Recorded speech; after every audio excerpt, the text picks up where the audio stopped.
My name is Jamin, and as you can tell from the countdown clock, the lesson is about to get started. In case you're new with this, there's a few things I'd like to show you to help you throughout the lesson. So you probably either know someone or have heard of someone who has the magical skill of being able to listen to a song just one time and then sit down and play it back. And it's always portrayed as something that's magical and mystical. Let me tell you another.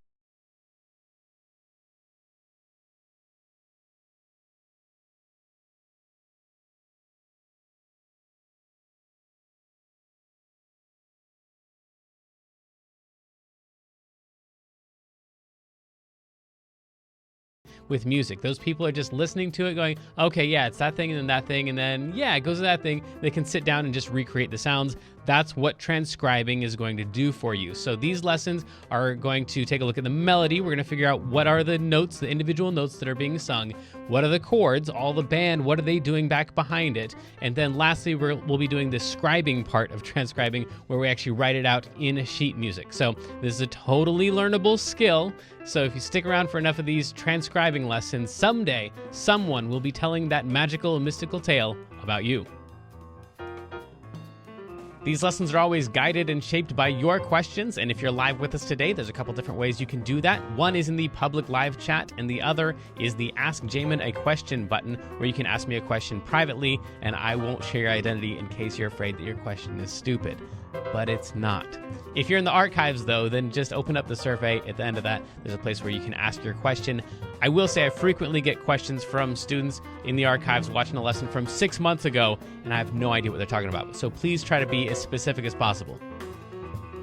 If you're watching this at learnpianolive.com, there should be a PDF and an MP3 button right next to this video. The PDF will often have additional video links inside, so you can get more in-depth instruction on each of the topics. And if you're the kind of person who likes to print out the PDF so you can make the same notes on your physical version as I'm making during the lesson, now would be the time to do that. The MP3 is just a play-along track so you can practice more after the lesson. In traditional lessons, a teacher is going to actually present some new concept for maybe 5 or 10 minutes every couple weeks. The rest of the time is going to be spent applying and refining those concepts. Well, here I'm spouting off hours of new information every week, so it's totally unreasonable to expect you to actually absorb all of that. Instead, the goal of these live lessons is for you to find some little nugget of something that makes sense, but is a bit of a challenge, and for you to go practice it, because practice is where all the improvement's going to happen. So don't feel bad if you have to leave the live lesson when you find that little thing that you're going to practice. And of course, if I'm going too fast, you can always rewind the live lessons or replay in the archives as much as you want. If these live lessons start feeling random or meandering, it's because they are, on purpose. So if you're the kind of person who wants classical training with a step-by-step method, then you're going to want to check out Kloppel Academy on the website. It's included in your live lesson subscription, so you can do both or either. And the upper levels are seriously hard work, but it's going to take you all the way from ground zero all the way up to being ready to enter any major music college as a piano major in classical or jazz. And thankfully, I think that's about all we need to cover before the lesson. So if you'd stick around afterwards and fill out the survey, I would love your feedback. But for now, let's have some fun and make some music.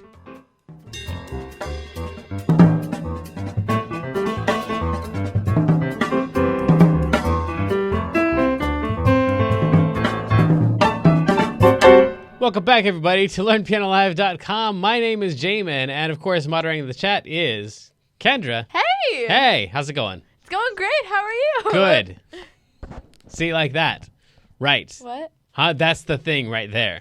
The So thing right actually, there. you say stuff we back and forth with people, like, hi, how's it going? And then, like, finally later on, 10 seconds later, you actually have the conversation where you find out how the person really is and how they're really doing. Kendra, how are you really doing? I'm really doing good. I believe you. You always I are. woke up at like noon today. No, Yes. wait a minute. I woke up at 11:15 today. I woke up at 12:40. Well, you got up early. Happy summer. Yes. Happy summer. Thank you. Awesome.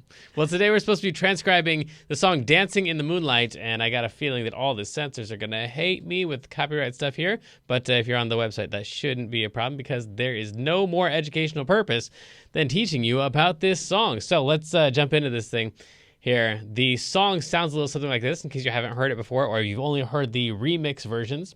It sounds like...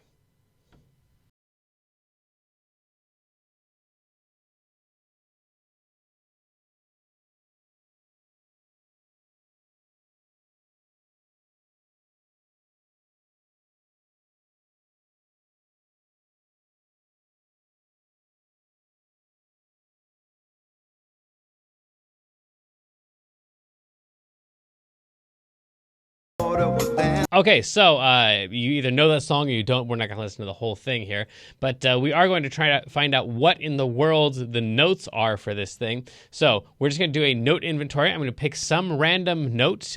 Kendra, give me any note. Any How about note? A, cool. So I'm going to play an A. I'm going to start out on that random note, and we're going to see if that one kind of works or not. As we've talked about before, all of the notes on the piano are either a correct note in any song, or they are right next to a correct note. So if A is not right, then both of these, in fact, will be right. Is that true? Yeah. One of these, for sure, will be right. So,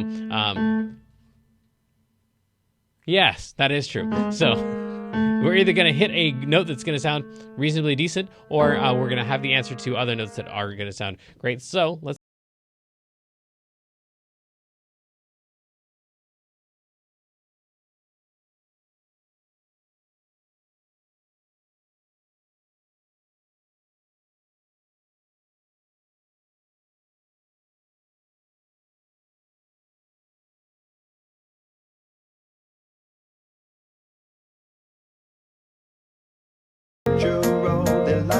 So that is one good note, is that B flat right there.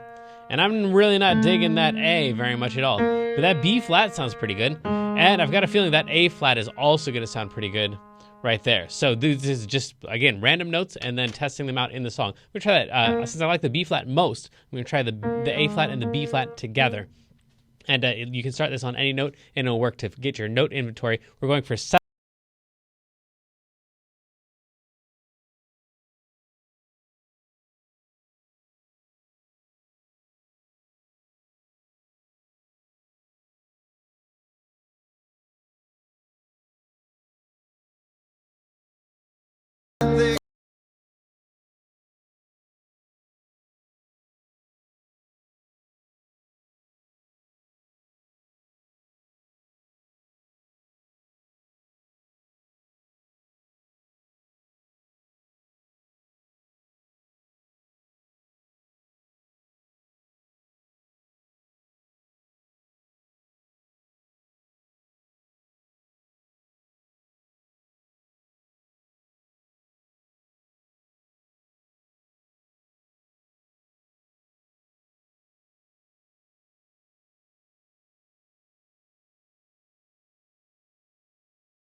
So hopefully you're hearing as we go along, like as I use them in context, the notes either kind of fit in, like, yeah, I guess you could allow that.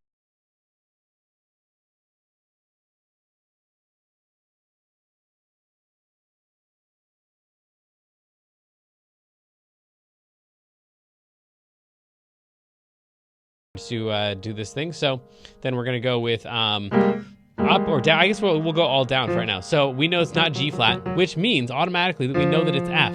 Kendra, you're going to have to help me out with this one if that made any sense or not. Yes, it did. So we already know the answer to the next one down. It's not the right one, so we know the next one for sure is, which means we actually have a 4-note inventory, and this is why hitting wrong notes actually helps more, because when you hit a wrong note, then you've got the note on both sides of it that you know are correct. And when you hit a correct note, then you've only found out 1 note, actually. So we've got 4 notes for sure, and my pen is not wanting to write on this thing.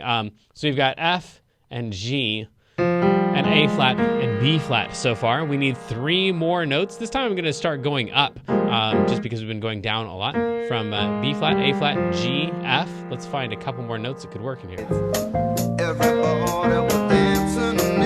So it's either B or C.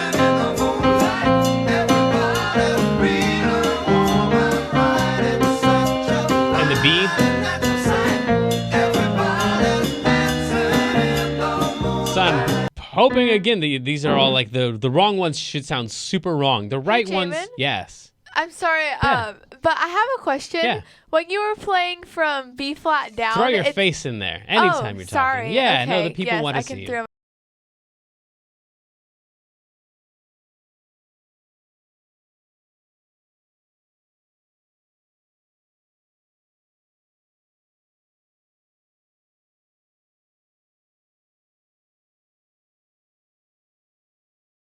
fa so thing. And it was so Absolutely. fa. Yes. Mi, re, Yes. do. Yes. She's a cheater. I'm not a cheater. This is the C is great. We're not to E flat yet. We're either on a D or a D flat. That's the next thing Okay. we get to guess. No poking around at random notes up or down, way down I'm below. not Just the poking next around. notes. All right, here we go. So either D or a D flat should sound good.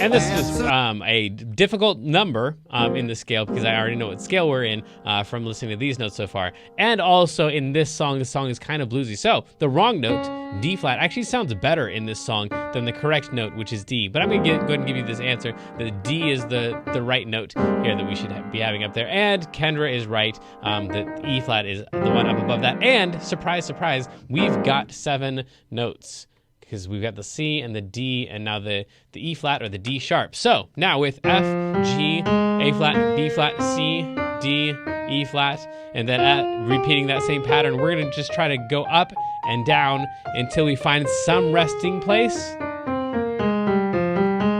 So those are all of our notes. And along with the song, hopefully I'll find some place where it just kind of feels like it's the right place to stop.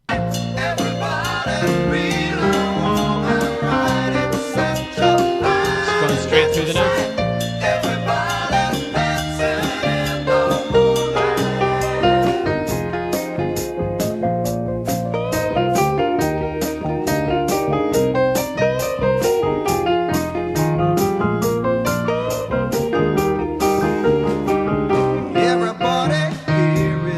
We're in the key of E flat because E flat is the most home sounding note out of that entire set.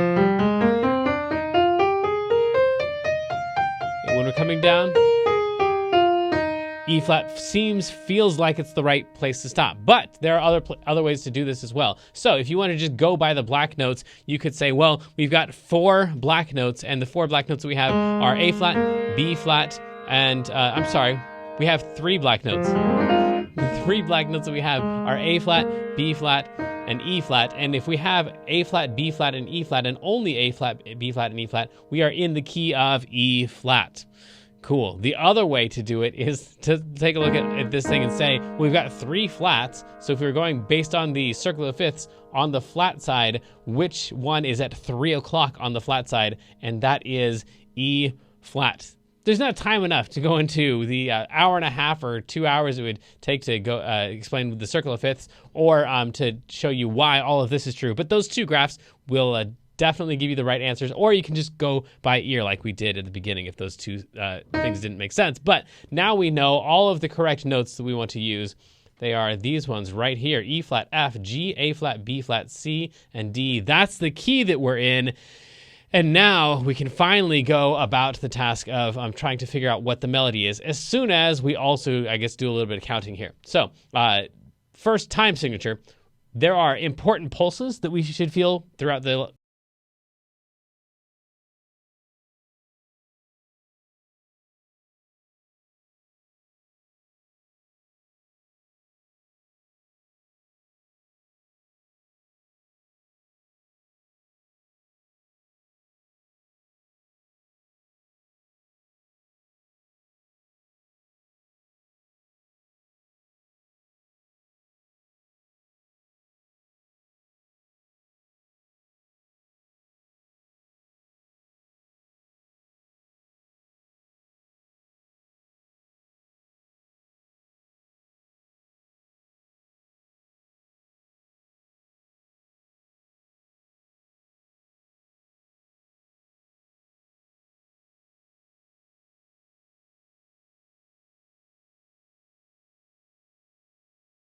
One, two, kinda, but I mean, some of the ones sounded really great, but most of them didn't sound especially significant.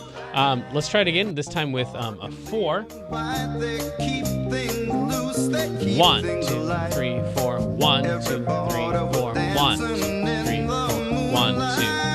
4, 1, 2, 3, 4, 1, then that's got to be it, because every time I get back to 1, we feel like, yeah, something important's happening there, and right there, and right there. So all of those 1s feel heavier. This is really how we go about finding the time signature for these things. They just feel like them.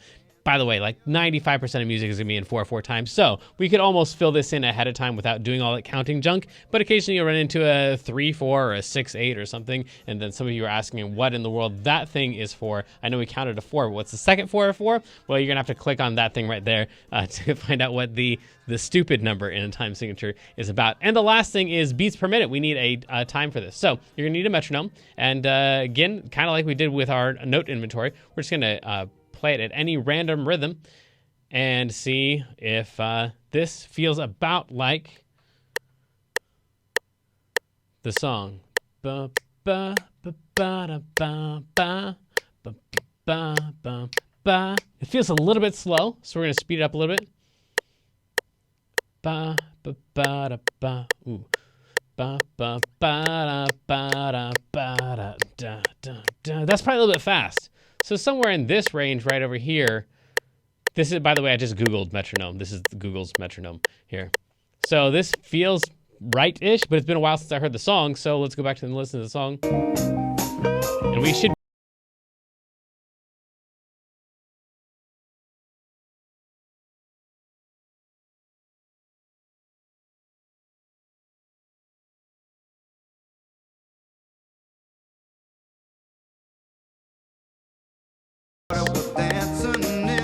It should be a little bit slower than that. So I'm going to say like 132-ish.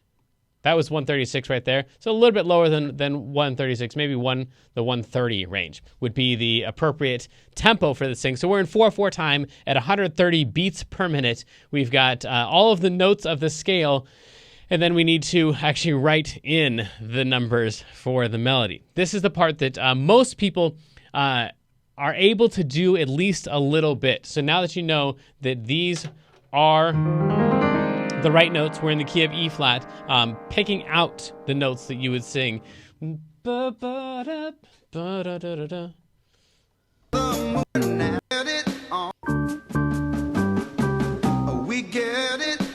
We want to try to find those notes, just the we get or we get it. Most people mess up on this part by trying to do way too many notes, and they try ba ba ba ba ba ba ba ba. Like that's just too many notes to figure out. So ba ba ba ba ba ba.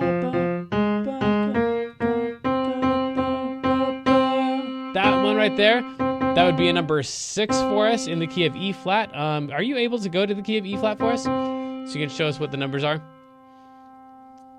Cool. Thank you. Yeah. So 6 6. Because we're in the key of E flat. 1 2 3 4 5 6, like we did earlier. Ba ba ba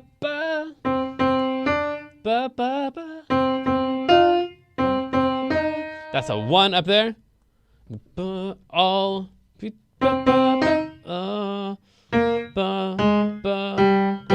Right there. That's really how you go about doing this thing.